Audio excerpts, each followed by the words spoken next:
बंदूक उठती है, गोली चलती है, आवाज आती है ला इलाहा इल्लल्लाह। गोली सीने के पार होती है, आवाज आती है ला इलाहा इल्लल्लाह। कातिल भी मुसलमान, मकतूल भी मुसलमान। कातिल का भी वही रब, मकतूल का भी वही रब। कातिल का भी वही काबा, मकतूल का भी वही काबा। आज के इस व्लॉग में हम आपको बताएंगे कि हाफिज साद रिजवी साहब इस वक्त कहाँ मौजूद हैं और उनकी क्या कंडीशन है। इसके साथ साथ हम बताएंगे इन तमाम धरनों के नुकसानात नून लीग को क्या उठाने पड़ेंगे। आज तक मैंने किसी भी पार्टी को सोशल मीडिया पर सपोर्ट नहीं किया, लेकिन अक्सर लोगों ने मुझे कहा कि आप नून लीग के लिए जो है नरम गोशा रखते हैं। मेरा नरम गोशा नून लीग के लिए नहीं है, मेरा नरम गोशा हमेशा मियां मोहम्मद नवाज शरीफ और इसहाक डार साहब के लिए रहा है। मुझे वक्त याद है जब मुशर्रफ का दौर था और मियां साहब को फांसी होने लगी थी और मैडम कसूम नवाज अल्लाह ताला जन्नत में जगह अता फरमाए, वो आई और एक बुज़ुर्ग से दुआ करा रही थी कि आज मियां मोहम्मद नवाज शरीफ को बचा लो फांसी से। मैं वो वक्त भूला नहीं हूँ और आज वही सूरत हाल है। आवाम का मुतालबा है कि जो भी लीडर है इस पार्टी का, टीएलपी का, इसको जानी नुकसान ना दिया जाए, इसको बचा लिया जाए। 2018 के इलेक्शन मुझे याद हैं। 2018 के अंदर असम्बली के अंदर एक बिल पास कराने की कोशिश की गई जिसके अंदर वह कानून जिसमें ख़त्म नबूवत पर डाका मारा जाता है वो पास कराने की कोशिश की गई।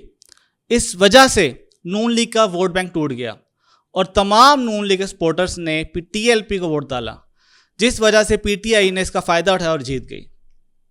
आज भी वही हालात मौजूद हैं, वही सिचुएशन मौजूद है, लेकिन बात यह है कि अल्लाह ताला ने कुरान में हमें गवाही दे दी है, बता दिया है, हमें रहनुमाई दे दी है। ना नमरूद ज़िंदा रहा, ना फ़िरऔन ज़िंदा रहा। मैं हमेशा नून लीग के हक़ में रहा और बोला और कहा इनकी गवर्नमेंट को पूरा टाइम दिया जाए, लेकिन आज फिर मैं वही बात करूंगा जो मैं पहले करता था।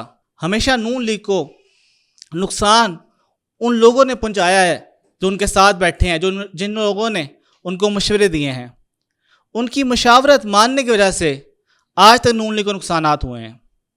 आज फिर इस धरने का नुकसान क्या हो सकता है। जब ये टीएलपी वाले निकले तो तकरीबन 70% अवाम ने कहा कि अब तो मुज़ाकरात हो चुके हैं, क्या फ़ायदा टीएलपी का सड़कों पे आने का। सब लोग उनके ख़िलाफ़ थे, लेकिन जब गोली चली तो पूरे पाकिस्तान से एक ही आवाज़ आई, गोली क्यों चलाई।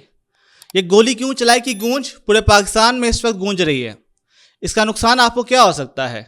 इसका नुकसान ये हो सकता है कल को यही चीज़ें आपके ख़िलाफ़ इस्तेमाल की जाएंगी, आपको अदालत के थ्रू हो सकता है ऐसी सज़ाएँ दी जाएँ कि हमेशा के लिए आपकी सियासत ख़त्म कर दी जाए।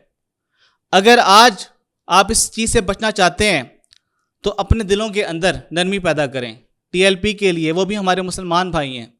मैंने तो यहाँ तक बयान सुना एक पुलिस वाले का जिसमें उसने कहा है कि वो दरूद पढ़े थे, हम गोलियाँ चला रहे थे। अगर आज नून लीग मुफ्ती मुनीबुर रहमान साहब की बात मान जाती है, उनके मुतालबात पूरे कर लेती है, तो कल इसी को फ़ायदा है। नहीं तो क्या होगा कि इस तरह ख़त्म किया जाएगा इस पार्टी को अल्लाह की तरफ से जैसे पीटीआई को ख़त्म किया गया। क्योंकि कोई भी हुक्मरान अल्लाह की मर्ज़ी के बगैर हुक्मरान नहीं बनता। किसी भी की ज़िंदगी अल्लाह की मर्ज़ी के बगैर ना बढ़ सकती है ना कम हो सकती है। तो जब जंग अल्लाह से की जाती है तो बातें कुछ और होती हैं, जवाब अल्लाह देता है। शायद आपको याद होगा जब इमाम हुसैन खड़े हुए, शहीद हुए, तो लोगों ने कहा उस वक़्त ये बागी हैं, लेकिन बाद में आज हुसैन ज़िंदा है, यजीद ज़िंदा नहीं।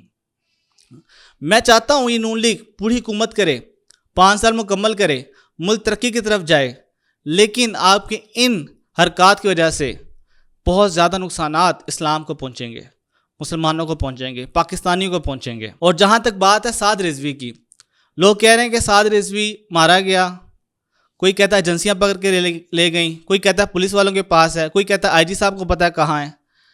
ये तमाम बातें बग़ैर सबूत के, बग़ैर किसी चीज़ के आप सोशल मीडिया पे नहीं लेके आ सकते। अगर आप में से कोई भी शख्स उठ के ये कह दे कि साद रिजवी को हलाक कर दिया गया, शहीद कर दिया गया, तो उसका नुकसान क्या होगा। मुल्क में खाना जंगी शुरू हो जाएगी।